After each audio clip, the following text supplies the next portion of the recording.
ScreaM is one of the most popular players in all of Counter-Strike's history. Many young players tried to copy his playstyle and deliver great highlights like him. But there's one chapter in Adil's story that many people don't remember. Once, he played in a fixed game and evaded ban only because his teammates defended and excused him as hard as they could. Don't forget to leave a like and subscribe, because you're watching CYBERSHOKE, and today we'll tell you about how ScreaM was on the verge of getting banned for match fixing. In the first part of the video, we won't really talk about ScreaM and that particular match fixing case, because in order to fully analyze this situation, we first need to tell you how this whole thing got started. So, 2014, NIP's era has almost ended. Fnatic are about to win 2 majors in a row, and our hero ScreaM spends one of the best periods of his career in the French team called Epsilon. Epsilon was a decent Tier 1 team, but month after month, they were getting weaker. If at the start of the year their results looked like this, then at the end, it was a nightmare. The French started to leave tournaments often after the group stage, and Epsilon bosses weren't exactly happy about that. Of course, they kept in mind that it was just in November that their player SF was caught cheating, but whatever the case, the team was playing badly, to be frank. The final straw for Epsilon's management were the qualifiers for a LAN tournament from Faceit. Being the favorites in a game against the Bulgarian team G-Play, Epsilon didn't win a single map and lost their spot in an important LAN. At that moment, Epsilon had only won 1 out of 10 of the last games, and then it became clear that some changes were inevitable. On the evening of January 29th, the organization announced that they would be kicking GMX. They weren't really worried about the fact that SF's spot was still empty and that they now needed to find 2 new players. Epsilon's statement was stereotypically good and didn't show any signs of trouble. GMX has been an integral part of the Epsilon lineup for quite some time now, but the team has decided that they must make a fresh start, and that GMX will no longer be part of the lineup. In general, people were supportive about the decision to kick GMX. This comment from a random HLTV user perfectly describes what the community thought about it. Expected and good move. GMX used to be good, but he obviously doesn't give a damn anymore. His performance yesterday was absolutely shameful. I remember this action when ScreaM is planting, and he doesn't even dare covering him. GMX's defenders pointed out 2 things. Number 1, he was the captain. And 2, why is Uzi still on the team when he has a much lower ranking? You might be thinking, when are they going to start talking about the match-fixing drama and ScreaM's ban? And why are they spending so much time explaining Robin's kick? Well, because only 4 hours after that kick, GMX released a huge post saying really bad things about his past teammates. Hello everyone. First of all, I'd like to say this was my last time in a competitive team in CS for me. I know a lot of you criticized me during the past few weeks. I've been really bad.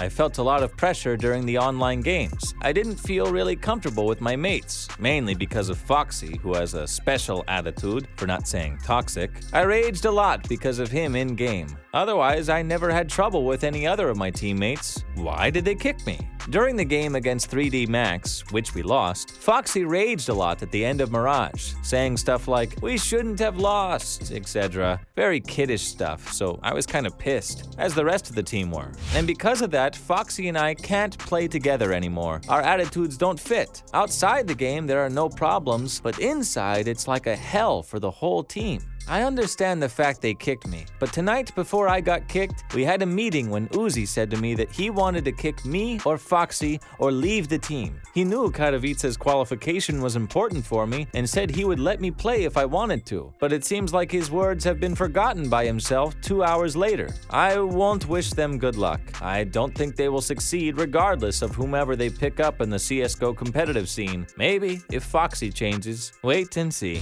Take a closer look at the words GMX wrote in the beginning. This was my last time in a competitive team in CS. Pretty soon he deleted that, and then tweeted that he has some powerful information, and then deleted that tweet. Such statements are very unusual, to say the least. And on the next day, the world saw just what GMX was talking about. With the help of the French magazine Vacarme, GMX made an article that ended many pro careers in CSGO. But what was in it? Robin insisted that the article start with his apologies to the Epsilon organization. He said that they're good people who didn't know a thing. And then he started to drop bombs. GMX stated that last September, Epsilon intentionally lost a game against Overgaming in order to make bets and win some money. The guys didn't have any chance to pass the group stage, so they decided to at least make some money out of it. Back then, all the bets were made on the CSGO lounge. Our players understood that betting from personal accounts would be silly, so they leaked this information to friends and family for a share of the profits. Robin collaborated with reporters so they would help him find evidence. You may know nothing about Vacarme, but it's an old French site with a huge reputation. So when they made a request to the CSGO lounge, the admins gladly agreed to help.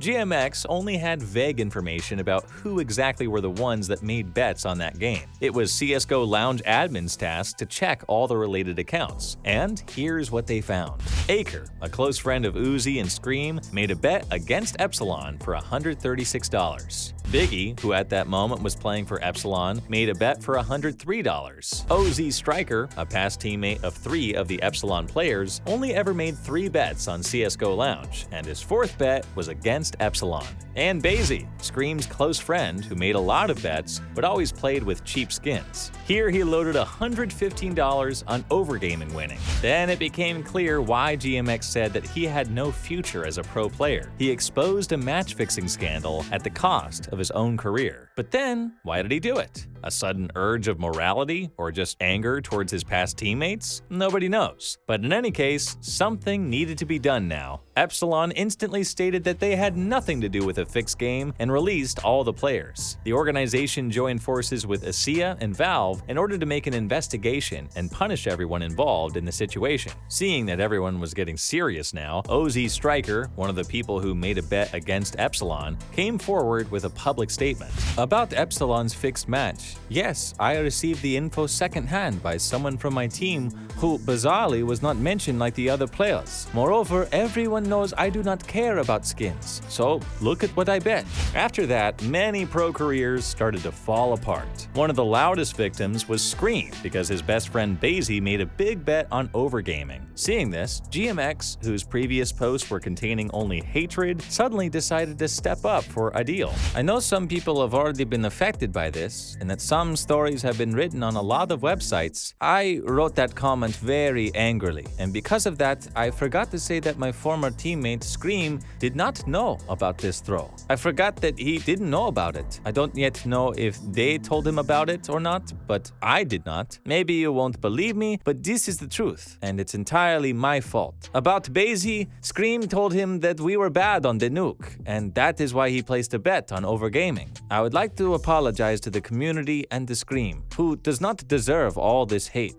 In just 3 days, Valve gathered enough evidence to ban everyone involved in the scandal for a year. Foxy then said that the punishment is rough, but that he would agree to it and will push through the year. Looking forward, it's kind of ironic because in only 2 days, on February 6th, Valve finished their investigation and banned all of them forever. Also, they banned Polish players from ESC who was throwing games on a similar scheme. Then it became clear that ScreaM managed to evade the ban, even though his best friend made a bet on Overgaming. Adil said that he feels sorry for his past teammates. The main question in the community was ScreaM's honesty and integrity. There were a lot of allegations that Adil knew about the match fixing and still took part in it, and it was only because GMX liked ScreaM that he decided to cover for him. And Basie, as a friend, just confirmed the story when ScreaM told him about Epsilon being weak on Nuke.